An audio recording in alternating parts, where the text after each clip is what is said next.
Hello, everyone. I'm Sibyl Star, and I'm here to give the astrology forecast for the Aquarius New Moon of 2025. I'm calling this Revelations, Remembrance, and Rapture. All right. So we're going to start off, though, first, because it is also the beginning of the Chinese New Year, the year of the snake. It always begins on the Aquarius New Moon. If there's two new moons in Aquarius, then I think it's the second one. But anyway, this year there's one Aquarian new moon. Now, people who practice feng shui and different forms of Chinese astrology, they often say that the new moon actually starts on February 4th every year, but others say it starts on the new moon. So anyway, this is the year of the snake. Last year was the year of the dragon. And I think it's really appropriate because the energies of the snake are said to bring about significant changes and awakenings and helping us to shed old skin and emerge new. We're definitely in a time of completions and beginnings of where we're shedding the old so the new can be born. It's a time for spiritual exploration, creative expression, and personal transformation. It's also a year of the unraveling of the old world as we know it, so that a new world can ultimately be formed. So it's on a personal and a collective level. So let us begin, though, with the astrology. The Aquarian new moon is at 9 degrees, 51 minutes of Aquarius. It occurs on January 29th at 4:36 a.m. Pacific time. I am going to screen share with you. Okay, my buttons changed. There we go. All right. So here is the image of the Aquarius new moon. Like I said, it occurs on January 29th, 2025, 4:36 a.m. Pacific time. All right, I'm in Santa Rosa. So what we have here, we've got a stellium of planets in Aquarius. We've got four planets and um, Ceres, which is considered a dwarf planet. But we've got the sun and the moon and 9 degrees 51 minutes of Aquarius. It is conjunct, even though it's wide, to a Mercury Pluto conjunction. Okay, and this is very significant. And we also have Ceres, the great mother, here in Aquarius. Some other things that we have going on, this new moon is in a trine to Jupiter. Jupiter's here at 11 degrees of Gemini. Is going to go direct in early February, like February 3rd, something like that. What else have we got going on? Of course, we've still got Mars retrograde, and Mars is just really having a lot of impact. And we'll be talking about what that means. And Mars is at 21 degrees of Cancer, and it's in a square to Chiron as well as Eris. They're both there. So they're both being activated. Okay. Chiron's a little closer because Mars is moving retrograde, so it's going to come into an exact opposition. Mars is retrograde, but will go direct on February 23rd. All right, so it will go direct in this lunar cycle at 17 degrees of Cancer. All right, then the other really big aspect that we have is Mars is also trine Saturn, so we'll be talking about that. And it's moving closer into a closer trine with Saturn. But we have this beautiful Venus Neptune North Node conjunction in Pisces, which this is some really beautiful energy. So we definitely have some challenges this month, some places of where we're really being pushed to grow, and some other places where Spirit is just reminding us that we are never alone. All right, so now let's talk about what all of this means. All right, so the new moon in Aquarius. The new moon, of course, we know marks the beginning of the lunar month, which is a 29 to 30 day cycle. and represents a time to start something new, plant seeds, and set intentions for the future. Aquarius is visionary, revolutionary. It's a rebel, a heretic. Aquarius asks us to think outside of the box as well as just simply think for ourselves. It's humanitarian, and it's also can be very contrarian and eccentric, and just as they say, marches to the beat of their own drummer. This new moon encourages us to welcome new possibilities, move forward into the unknown and unfamiliar, and create a reality aligned with our truth. Aquarius is very much aligned with inner truth. Aquarius brings science and spirituality together with a deeper understanding of the quantum field and how to work with it. I really like this image behind me because that's what it really reminds me of. Aquarius is about spiritual science, how we bring them together. And it's about the exploration of the mysteries of the cosmos. Aquarius, as we step into the Aquarian age and rejoin our galactic family, where there is so much to remember as well as to learn about who we are, what the cosmos is about, and our relationship to it. Okay, Aquarius, I always love this. I have many planets in Aquarius, and I'm very connected to Delphi, the Oracle at Delphi. And there is a motto that was inscribed on the temple there that said, "Know thyself." And I feel like that is so much about what Aquarius is about. It's a process of the discovery of our true self, of our authentic self. So it's not only the mysteries of the cosmos, it's the mysteries of who we are and how we fit into that cosmos. And the other quote that I've always liked so much is, "To thine own self be true." We know this comes from Shakespeare, from Hamlet. And so it's about always being true to ourselves, even if we have to live without the approval of others. No one else is having our experience. You know, each one of us have come to have our own experience. And so Aquarius often asks us to step out of the need for approval of others. Okay. All right.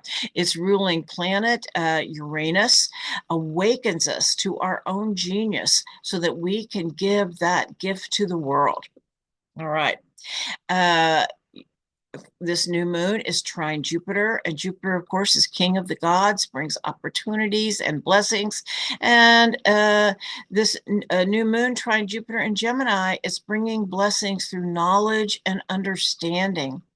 And it's the understanding that in the quantum field, well, many levels of understanding in the quantum field, but with Jupiter specifically, it's about the attitude of gratitude and how, when we walk with that attitude, how it is reflected back to us.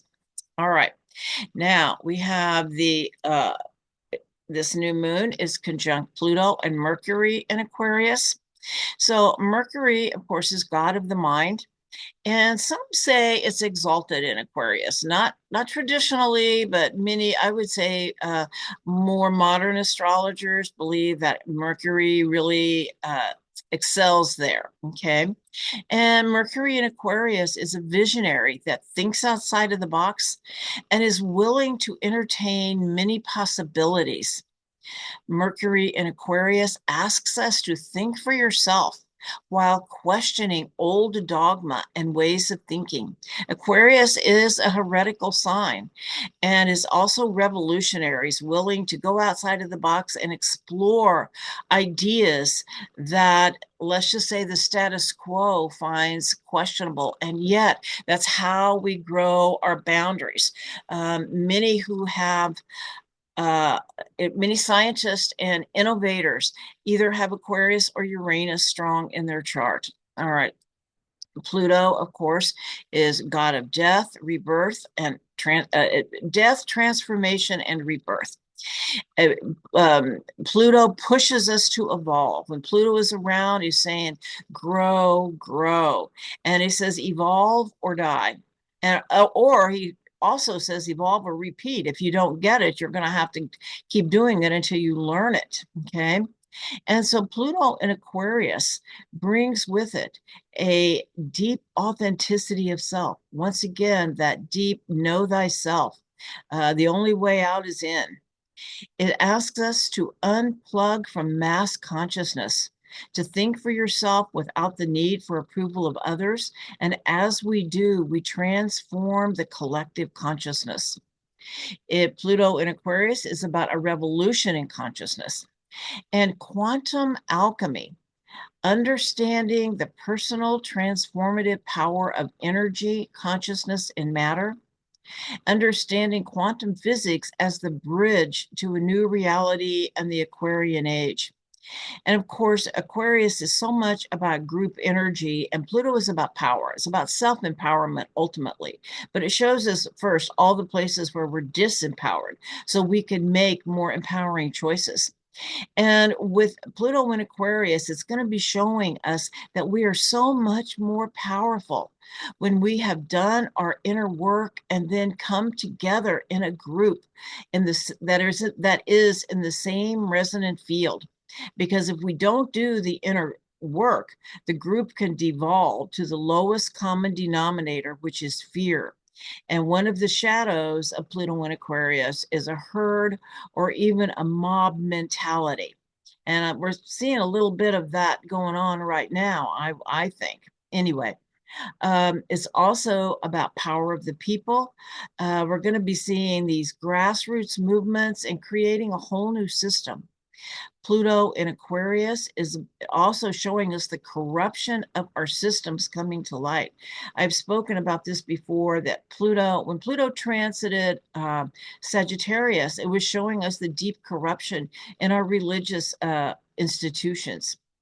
And when Pluto transited Capricorn, it was showing us the deep corruptions in the institutions that hold up our society, our culture, such as our government, our political system, and that particular leadership as well. Now in Aquarius, it really even goes deeper into the systems that our culture operates on. Okay, this paradigm operates on, and kind of a lot of the flawed thinking underlying it so that we can make different choices. And also with Pluto in Aquarius, Pluto, like I said, is death and rebirth, and Aquarius can mean the masses, whereas Leo is like the king and the ruler. It's opposite sign. Aquarius is the people, but it can also mean massive amounts of people. Okay, the masses, I would say. So we may be seeing mass death, a lot of people crossing over, and I think everyone is recognizing this. We have this increased light coming in, and many people's bodies just can't hold that light. They're not well enough, and so they are leaving to help us from the other side. And of course, there are many other things going on as well. But when Mercury and Pluto come together, this deep, and Pluto always wants deep honesty and truth. Like I said, authenticity of self. And so revelations of deep truth, both in the world around us and in ourselves. That's what one of the meanings here. Pluto requires self-honesty and a deep level of truth that is aligned with the soul. Things you may have known, but we're unwilling to acknowledge. We often lie to ourselves. That's one of the things we do, or pretend we are happy when we are not. And it's really getting in touch with what is our deepest truth. And things you may have known, but were unwilling to acknowledge about your life and your world. And they may be some hard pills to swallow. It's like truth medicine. But when we know the truth, then we really do know what to do. I feel like it's also the opening of the third eye, and being able to read between the lines to know what is true and what is not. I feel like this is, and it's deep problem solving skills. It's like once we can really, really clearly see what the issue is, like I said, we know how to solve the problem. So there is, I feel like a big, as these truths are being revealed, we're able to hold it in our hearts and know this is true. Then it shows us how everything is working and how we can resolve the issues in the way that is in our highest good. And I think this is personally as well as on a collective level. There is a quote from Rumi that says, "That which is false troubles the heart, but the truth brings joyous tranquility. Deep truth brings us to a state of peace, even if it is a difficult truth." Okay. Some are saying that the spell has been broken, that we have been under a spell. And we've been under a spell for a long time, but I think the last 4 years has been even stronger when the pandemic came. And so what has been hidden will be revealed, and many people will now start to see and understand. Like I said, I think people's third eye is opening, and their ability to see through, to read between the lines, to know what is true. The veil of illusion is falling, and it is falling fast. And I just want to give this one example. For example, uh, this is the censorship that has been removed from social media, and a whole lot more truth is actually being revealed, as well as many untruths. You know, it is our job as empowered people to discern what is true and what is not. You know, as they said, you know, with the fact checkers there, especially on Facebook, somebody needed to fact check the fact checkers, as they were frequently purveyors of disinformation, which means it was intentional misinformation. But it's really our job as empowered people to be able uh, to discern that. And we don't need someone telling us what is true and what is not, an outside source. The truth lives within. We know it and we feel it. Okay. And I just wanted to also point out that the chart of the US has Mercury opposite Pluto, which can indicate censorship. Those who have the power of blocking truth and are not blocking the truth from coming out and then telling us untruths. But the goal of always Mercury and Pluto together is about speaking truth to power, and it includes all aspects between Mercury and Pluto. It's important for each of us to find our voice and to speak up, but to be sure it is truth, not just an opinion. And there is a difference. An opinion which could be based on a faulty belief. Each of us need to do our own discernment process around truth. Okay. Many more revelations are coming, and maybe ideas or belief that you hold dear may be shown to be false. But once we acknowledge what is really true, then we can really start working on the solutions. And hard truths can be said with kindness. As they say, kindness is the highest form of intelligence, and it is always true. Okay. All right. Also, there will be revelations about who we really are. We are shedding layers of the false self so the true self can emerge. This is the paradigm shift. Revelation is not just about we, I'm going to say about you, each one of us. It is about each one of us, who you really are. I love this quote. This is from Adyashanti. The greatest spiritual practice is to be real. It is also the scariest thing most human beings will ever do. Just to be real, to drop pretense. It's all the pretense that keeps us in our own little dream state. This is the shedding that we are going through, to drop things that of our false self, any pretenses, because it's really getting to the core of who we are. Okay. And as we do, it will lead us to the remembrance of our deeper self and who we really are as a being of consciousness and light. And as Williamson said many years ago, it is not our darkness that we are afraid of, but our light. And this is the biggest spell that is being broken. To remember our own true divine nature, and that we are not separate from source. We've never left the source of all creation. We are having an experience as a face of creator, as an emanation of creator and of Mother Earth and of the sun.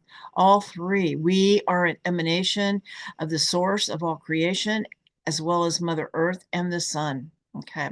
And when we remember who we are, we will remember why we came, our soul mission. And the Sabian symbol for this new moon, I think, is just super important. It's this. And for those who don't know what a Sabian symbol is, I'll tell you again. It was a psychic named Elsie Wheeler who back in the 1930s had a vision for every degree of the zodiac. And it can often really help understand, as above, so below, what is trying to say, what the astrology is trying to say. All right, so this is it. A person who had for some time become the embodiment of an ideal is made to realize that as a person, he is not this ideal. I think it's just exactly what we've been talking about. You're not who you thought you were, who you have been told to be, and even what is ideal. We are getting to the truth. It's an awakening to the truth of who you really are. All right. Now, this Mercury-Pluto conjunction is going over the stars of Aquila, the Eagle, Altar being one.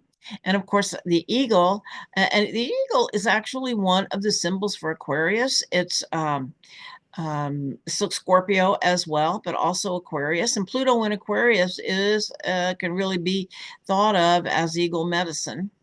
And the eagle is such a courageous spirit. They go right into the storm. When there's a storm coming, they fly right into the storm so that they can rise above it. And as we fly into the storm, it says fly into the storm, raise your vibration so that you can rise above the storm and not involve yourself in the drama. It's so important to not engage in drama if you can help it, to step back. But as you do, you see the bigger picture. And as you see the bigger picture, you come to a bigger understanding of what is happening, why it is happening, and all of the pieces fit together. And the star Altair is about hearing the celestial call of your own soul mission. It's a time as we are moving into these higher frequencies that we step into our soul mission. Once again, when we remember who we are, we will remember why we came. All right. Now, the planet Uranus is the ruler of Aquarius and is going direct on January 30th. He's been retrograde for the last 5 months. And when Uranus is retrograde, it goes within and it creates internal changes. When Uranus goes direct, the universe starts reflecting those changes back to us in the external world. You might have felt like, I've been working on this, I've been doing all this inner work, these changes, it's not showing up. Well, when Uranus goes direct, it's going to start reflecting it back to us. It's an awakening of the true nature of reality and the truth of who you really are. All right. Now, the next thing we're going to talk about is Mars in Cancer. And Mars is in Cancer retrograde, square Chiron in Aries, and trine Saturn in Pisces.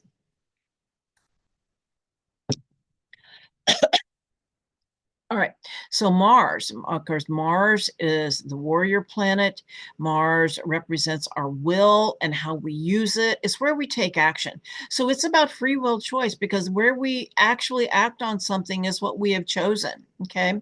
Mars is about courage, passion, and life force energy. And to have courage, we need to walk through the fires of our own fears. So Mars, when Mars shows up, it's a catalyst. Things start happening, and things are happening. Okay. And Mars also brings up conflict, how we deal with conflict, because, the opposite of Mars rules Aries, and the opposite is Libra. And Libra is about balance. And so unresolved conflict can keep us in a very disharmonious state. So when Mars comes along, it's time to deal with stuff. And it can also bring up anger. Okay. Anger. All right. And aggression. Okay. Now, Mars in Cancer. Mars is transiting retrograde in Cancer. And in Cancer, Mars is sensitive and moody, can be very defensive. And it's where we feel the need to defend to defend who or what we love. And we're certainly seeing a lot of that in the field right now. People People feeling that those they care about are threatened, okay? And it's very emotionally turbulent times where we might be more reactive. Now, when Mars is retrograde, is when it is closest to the Earth and has a very strong impact. And Mars retrograde asks us to slow down and take a break from the action. Take a deep breath and feel what is coming up before reacting. Mars direct is very reactionary. Mars retrograde really asks for a response and not as much of a reaction, because we can react hastily, and that can be very dangerous with such high levels of anger in the field. It's also time to reassess what you want, your goals and your direction in life. But be aware of making any decisions based in fear or anger, because they can certainly get you off of your path. Decisions made based there. I've been hearing about people wanting to leave the country, doing all of this, and those are all fear-based and anger-based choices. Get really clear before you actually take action on that. Is this really, wait until Mars goes direct and then make those decisions. You'll have a little more clarity, okay? And it's time to get in touch with any old hurts or anger that we are carrying around. Mars is also what is called out of bounds, which means it's kind of further out than its regular orbit, and it's a little harder to control. The energy is harder to control, and it takes Mars energy to extremes. It can have extreme boldness and courage, or extreme violence and anger. And there have been some very bold moves, I would say, taken by our new president here in the US, whether you agree with them or not. Some I do, some I don't, but they definitely could be called bold. And like I said, there could also be increased violence and aggression at this time. Uh, Mars is square Chiron at 19 degrees of Aries, and Chiron is the wounded healer. So some of those old wounds and hurts are really coming to the surface. We may be exceptionally triggered right now. And if these things, if they come up, know, and especially if the trigger is anger, that's usually what it is, that anger lives in your heart. And as you own your anger, it is alerting you to what is out of balance in your world. I saw this quote and I thought it was really good. It said, be grateful for your triggers, for they point to where you are still not free. It's part of the pain body. Okay. And be careful of what you are actually putting out into the field, because are you contributing to a vibration of anger and divisiveness? There is so much of it in the field right now, and it's really important to not participate in it. And when you own your own anger without projecting it onto someone else, it can be used as a great motivator for creating change. Okay. Even in these emotionally turbulent times, this Mars event is ultimately about healing our hearts by pushing us to become more self-empowered. When our heart is healed, it allows us to really get in touch with what is most important to us and what we're passionate about. When we act out of anger or impulsiveness, it may put us on a path that is not really ours. Chiron in Aries says, focus on healing your self-confidence, personal will, personal sovereignty, and fears of taking initiative or facing challenges. It's about self-empowerment. And personal sovereignty is where we say no and where we say yes. Because where we say yes is what really determines our life right now, is this the actions we take and how it unfolds. What do you want your life to look like? That is where you say yes. Okay. All right. Mars is trine Saturn. And Saturn is a more stabilizing force. So this is a really nice aspect to have in the midst of this what they say, the energy is dense and intense, and that we're moving through. Dense, intense, and turbulent, emotionally turbulent. So Mars trine Saturn gives you the strength, ambition, and perseverance to take on hard tasks and complete them. It gives patience and self-discipline. And it can create an excellent field to follow through on something you're passionate about once you are clear. We're still in the process of getting clear about that, although you may know. But my thought is that when Mars goes direct, things will be getting a little clearer. And Mars goes direct, like I said, on February 23rd at 17 degrees of Cancer. All right. The last aspect we're going to talk about is the Neptune, Venus, and North Node in Pisces. So there's a lot of difficult energy in the field, but there's also a lot of love pouring in if we allow ourselves to receive it, to open our heart and receive it. Now, Pisces is the last sign of the zodiac and often brings endings. And especially Neptune in Pisces, a lot of endings. There's a lot of endings, so the new beginnings can occur. And it may represent the final phase of a journey and the completion of a cycle. And when it's aligned with Venus, we may have an opportunity to release illusions we hold onto about love and relationships and let go of everything that prevents us from moving through life with a fully open heart. Neptune is the higher octave of Venus and represents when human love becomes divine love. And it is conjunct the North Node, which the North Node is the way forward. Neptune and Venus in Pisces are conjunct the North Node in Pisces. And we've got the whole next 18 months with the North Node in Pisces. So we're still getting, and we've also got Neptune in Pisces, moves into Aries. When is that? The end of March for about 6 months, and then comes back for one more short time in Pisces. Okay. We won't see after the last transit of Neptune in Pisces, which will be in early 2026. We won't see it again for another, I think it's 144 years. It may be longer than that. Anyway, it says that the way forward is to open our hearts to the unconditional love of the universe. And as we do, love one another, for we are all an expression of Creator, Mother Earth, and the Sun. This is a time for forgiving ourselves and others and letting go of what prevents us from having faith in ourselves and the beneficence of the universe. The way forward is to remember our own divinity and that we are part of something greater than ourselves. I recently heard from a spiritual teacher that our solar system is a school for angels, and that the goal for humanity is to be the 10th level in the angelic realm, that's really what we're doing here. So live in your heart, not in your mind.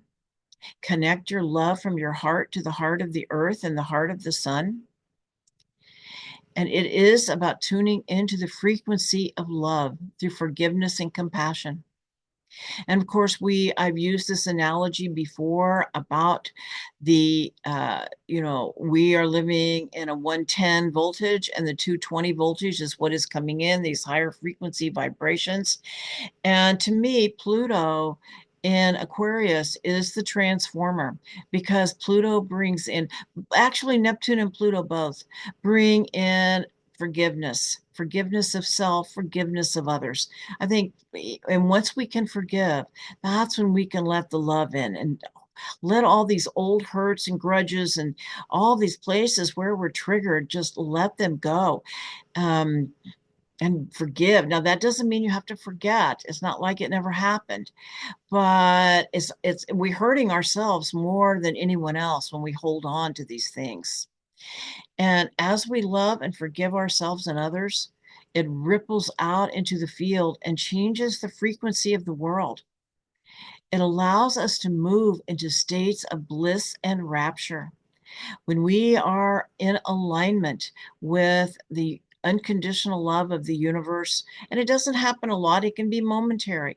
It's those moments when you really let go of the pain body that you're carrying around. And we can align with all that is the Great Mother.